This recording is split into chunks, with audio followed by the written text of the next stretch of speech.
Megaman ZX, the story so far.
You can say a lot about this game, but definitely not that it does not have a great story. Around 1 hour in and we just finished the prologue. And I really love this game for the story it sets up. You find some biometal, you mega merge, you learn about Jiro, about the villains, and Jiro's death, and we didn't know Jiro, but I really think it has an impact. But now that we finished the prologue, the world really opens up to us. Compared to older Mega Man games, which are really story-based, or not story, but mission-based, this game is more open world. It's more like a Metroidvania, if you want to call it that. In old Mega Man games, you had your hub area where you just selected your mission, you were transported to the area, and then you had to finish the area by defeating a boss, and that's it.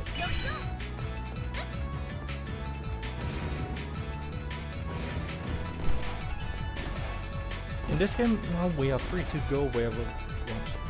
A few moments ago you saw me picking up the first mission, and I specifically selected search for points. We are free to do whatever mission we want in whatever order we wish to do it, but I think this one has a few advantages. For new players, it's not that hard. The stage itself and the boss And there's actually a goodie I want to pick up here. Now with the yellow keycard we can finally enter this area to E1.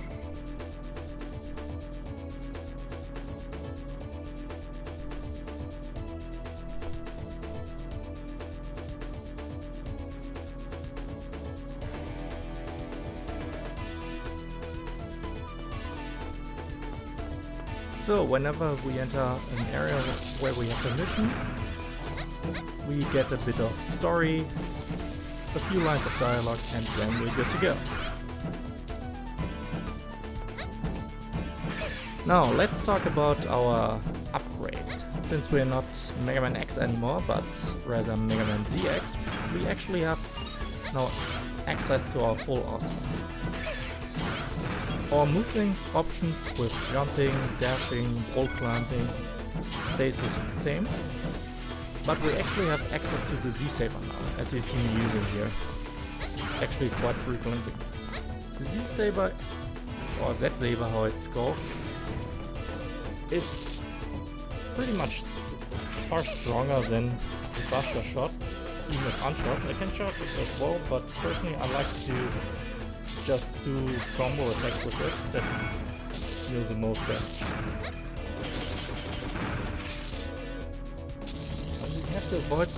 We have to avoid a few traps here and there, and it's all about timing. Let's see. Ouch.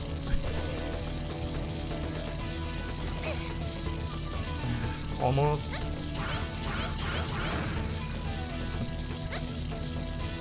The saber itself is a bit short, so one has to get used to its range, but it will work out. At least I hope so.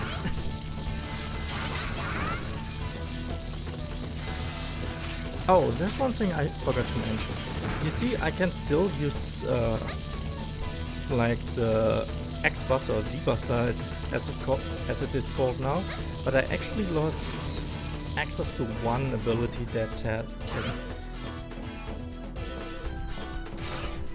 with Model X I had access to a double short shot, which I don't have anymore as Model ZX. But I think the saber itself is much superior to the Buster, so I don't mind trading that in.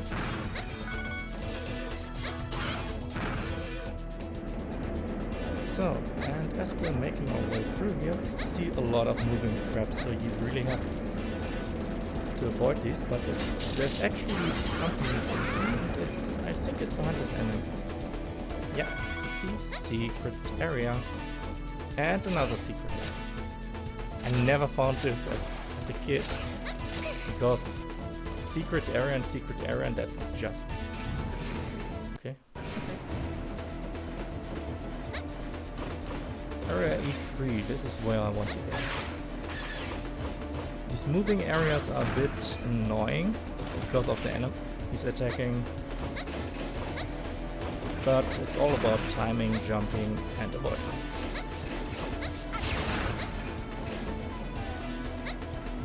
So, what do I want to find here?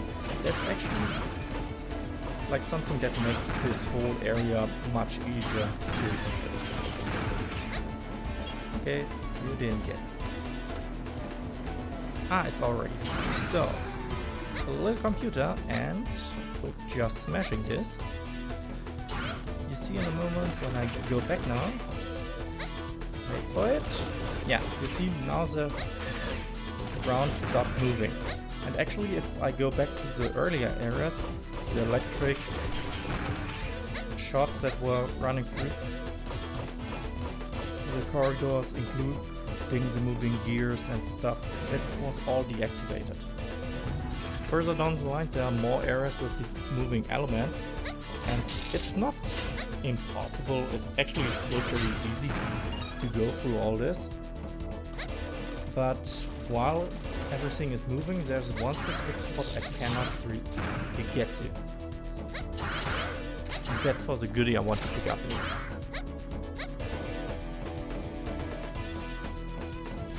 Okay, back here. I love it. These enemies don't turn around, so you can just... Okay, this should be the way forward, and back he was. Ah yeah, that's right. This was on the back, on the other side there were the gears where we jumped over before, and if I would have fallen down on the gears, then I couldn't have deactivated the traps.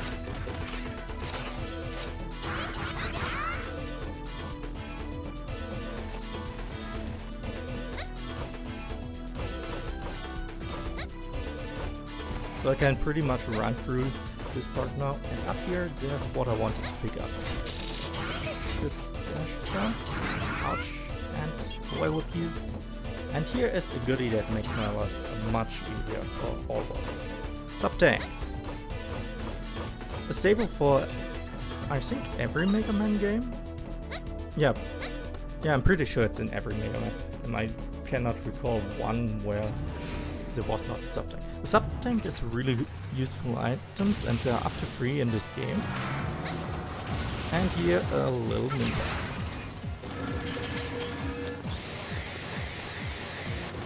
The sub-tank in itself is like storing extra energy. As you see on the left side, I have only so much HP. So whenever I pick up HP restores, they're actually going to waste if I'm full. The sub-tank stores extra energy. So when I'm at full health and collecting energy, this energy is actually stored in the sub-tank itself. In that way I pretty much can have a bit of healing whenever I need it. For this mini boss, it's not difficult, it's mainly has 2 attacks. I'm out dashing forward, where he wants to crush me, or the laser shot.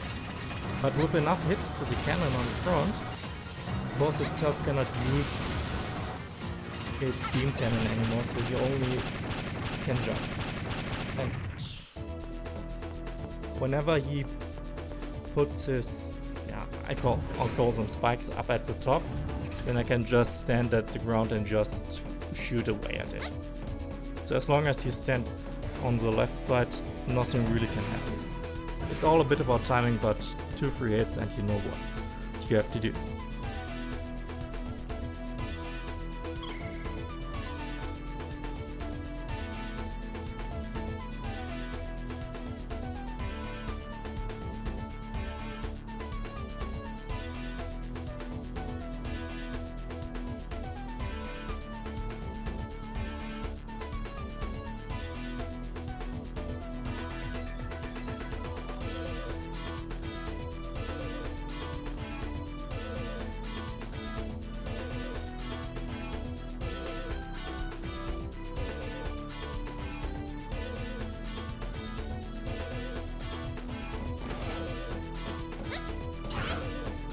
Cyber Elves. That's a bit of a callback to the Zero series. In this game they don't really explain too much what Cyber Elves are. Like it said in the story, Cyber Elves are in some way like AIs that can do wonders. But once they fulfill this task, they just disappear. I always thought of them as a weird feature. I mean, you basically created a program on your PC that can only work once, and after that it's deleted. So yeah, why not just duplicate them, or like have them, I don't know, like that you can use them more often.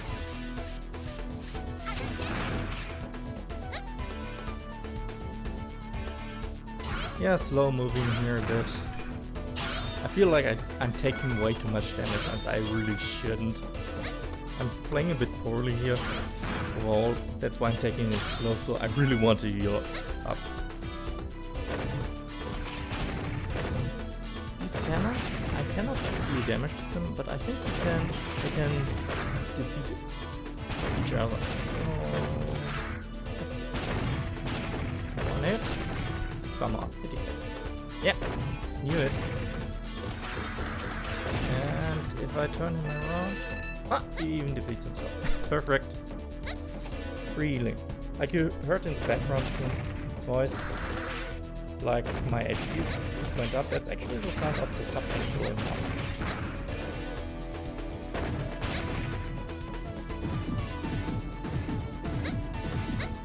Okay, and now comes probably one of the areas I really don't like. Okay, and I make it first. I'm impressed with myself. That's a bottomless pit with enemies in the air. And since you get so much knockback, you basically just fall to your death there if the enemy hits you. There's fortunately only one enemy, but it's so easy to die.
Ivolt, the boss of this area.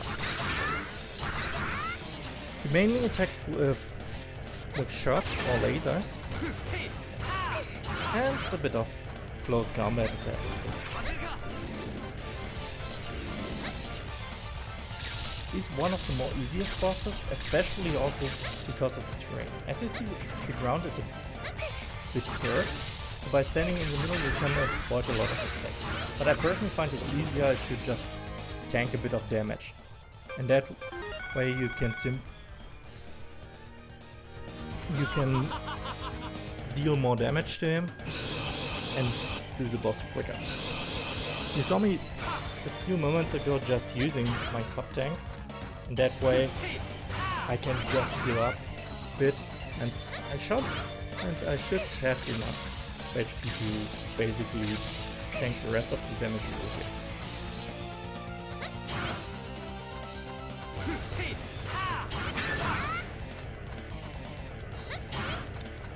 Okay, and probably 2-3 more hits. Come, just die.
So, now we got Model H, but before we talk about that, the most urgent thing to do right now is getting rid of our beeping sound.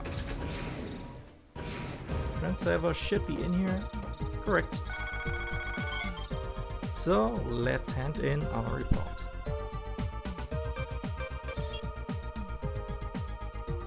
And mission complete.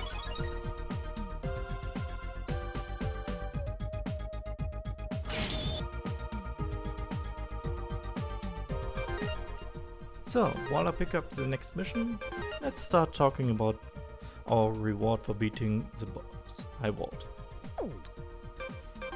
The stable in all Mega Man games is actually that you gain the boss's weapon, or copy it in a way, so that you can use it later on, making other stages easier. But for the ZX series, it's actually a little bit different from what you expect. I could talk about it, but why don't I just show you? That's right. Instead of gaining a weapon, we actually unlock a new form. In this case, we unlock Megaman HX. And this is something they just invented for this game, completely new, and I really like it, because it changes up the gameplay completely. As you see, I have a bit of different movement attacks already, but let me go in detail about this. Model HX does not have any guns, so it's only for close combat. But I have two different types of sabers to attack with, one with a longer range that also goes overhead, and one with a shorter range. Unfortunately, at least I think it's unfortunately for me, you cannot combo like when you're using model ZX. With ZX you can just do a 3-8 combo, while with HX you have to switch between both different sabers to actually do a combat.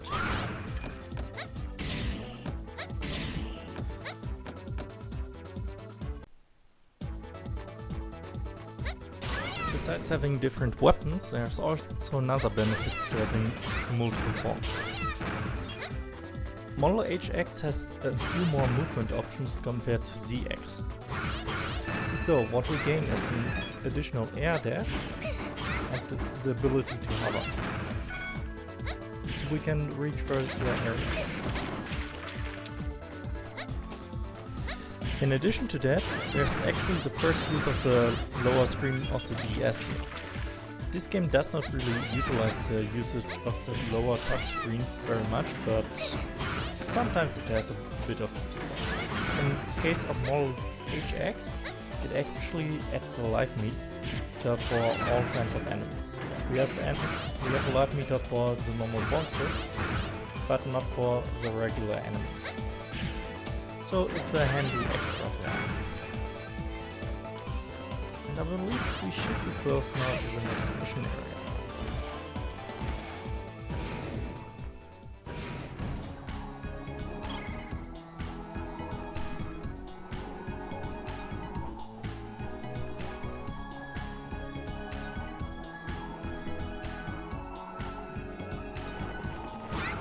Well, and now to everyone's favorite, ice physics. Yeah, but fortunately it's not that bad in this game. The main thing you have to watch out in this area is about freezing. Like if I touch these bolts, the projectiles from these enemies, I will simply freeze, and that will cause a lot of damage actually. So I will actually switch now back to ZX, because I just have go. I simply have more range with that. Or basically any range at all. Charge shot, those guys die pretty quick. So let's see here. These enemies are annoying with the shield in front. Like you see, you have to time it, or if you can jump behind them it's easier, but yeah, a bit annoying enemies.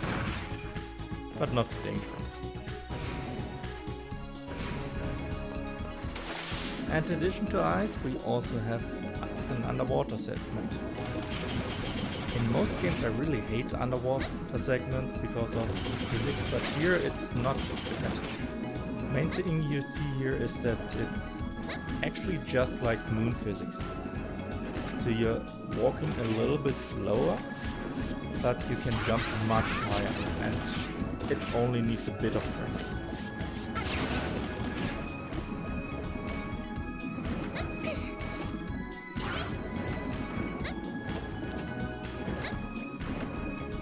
These are actually another kind of enemies I really don't like. They spawn enemies in, more enemies, and if you don't kill them quick enough, you really get problems. And then the next one is off screen, so hit it.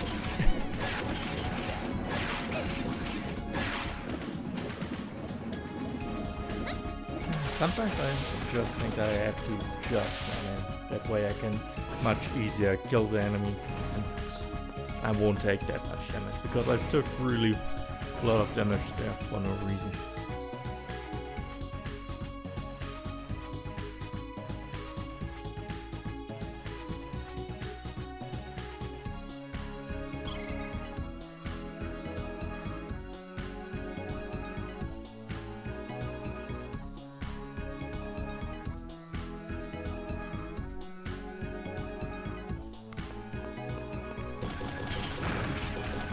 Of course, no one's here, only enemies. Well, let's see about it, no one's here.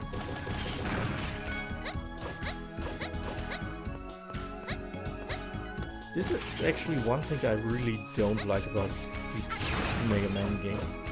The moment you run off screen, enemies just respawn. I personally really like to just clear out the room so I can explore it, but I cannot really do it here because the moment the spawn point of the enemy is off screen, it will just respawn.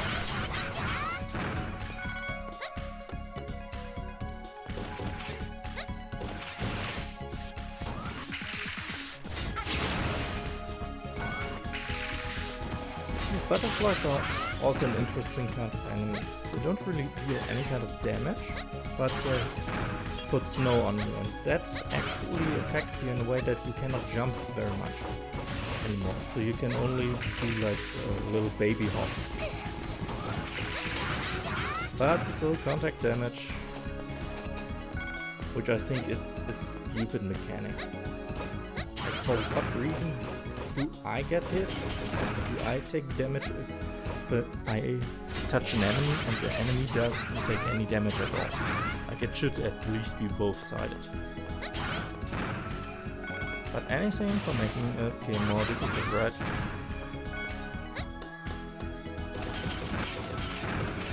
And we should almost be at the top of this area. With full life options as well. So let's take a look.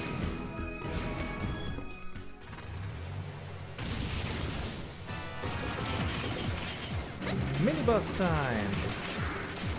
And not a hard one, but I will probably get a few hits. This boss only has 2 attack patterns, like his big laser, and also you can see at the ground that it's moving, so you can actually pull me in, and that way he does contact damage. So as long as I stay on the left side of the screen, nothing will actually happen to me.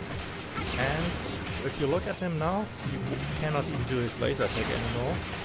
He only, because I destroyed it, so it's only a matter of time until he dies. And he is already dead. And I didn't want to do that.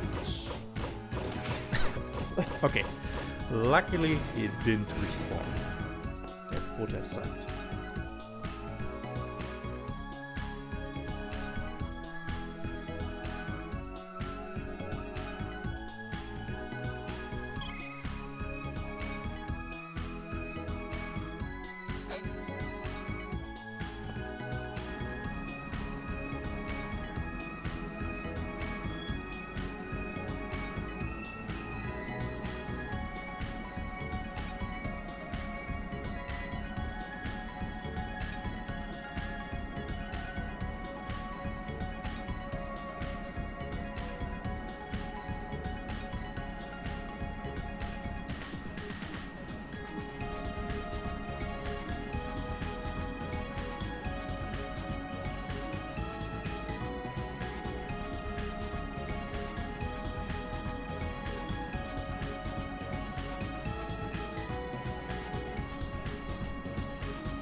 Well, of course, Serpent was a guardian.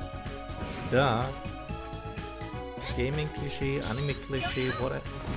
Even movie cliche. Simply, good guy turns bad. We know all about it. So let's go back down to the locked door we saw in the beginning. Like not in the very beginning, but in the beginning of this area. By the way, if Pierre could hack this at any time, why didn't she do so in the beginning? That's a lucky convenience. But whatever. Oh, and this is by the way the freeze. That can actually be really kill you. Because I found out that sometimes you really have issues like breaking out of that. So you can get continuous damage, and the moment you freeze out of it, you simply get hit it again, so you freeze all over. And that can actually cause you a death. That sounds like something that could happen to you. But we are almost down to the door.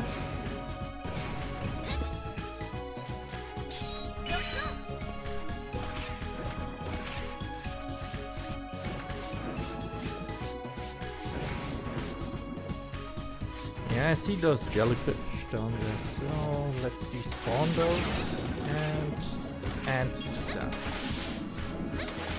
No damage, that's always nice. And the next one. I'm getting a bit low on health. I know this area isn't much further, so I actually have to watch out. Not that I fight the boss without any help. Data this down there. Ah, that's not worth it.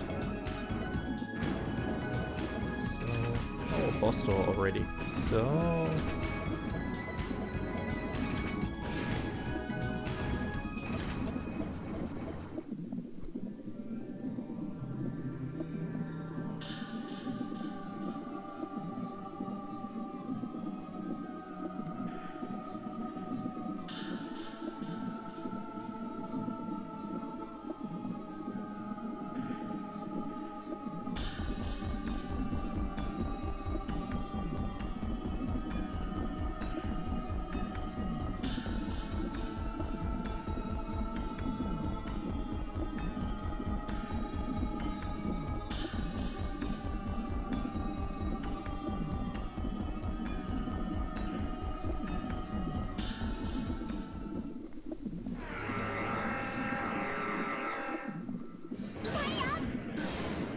Lugia, the ice to the right.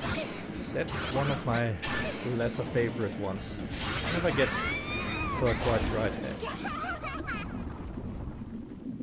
And that was a quick death.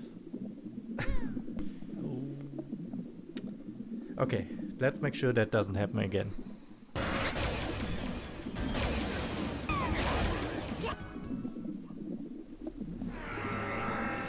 Okay, for real this time.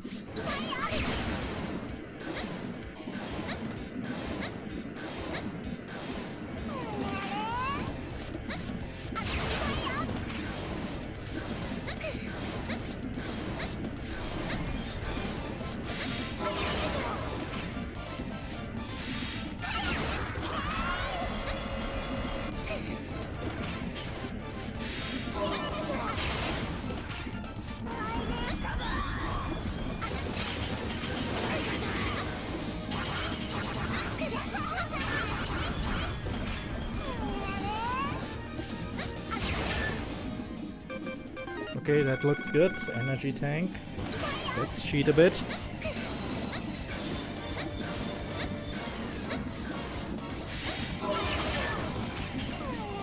Okay, almost. 2-3 more hits. It's one more. Okay. Woo! Level 2 victory.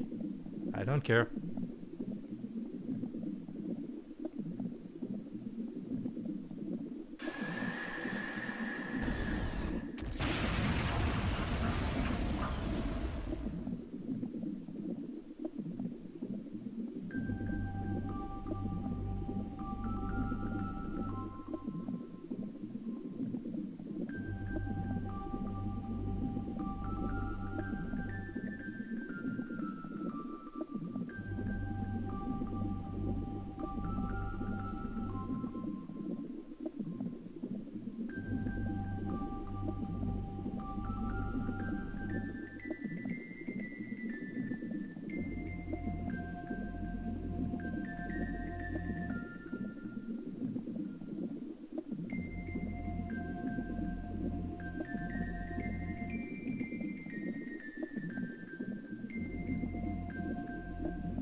with that we gained another form, Model L.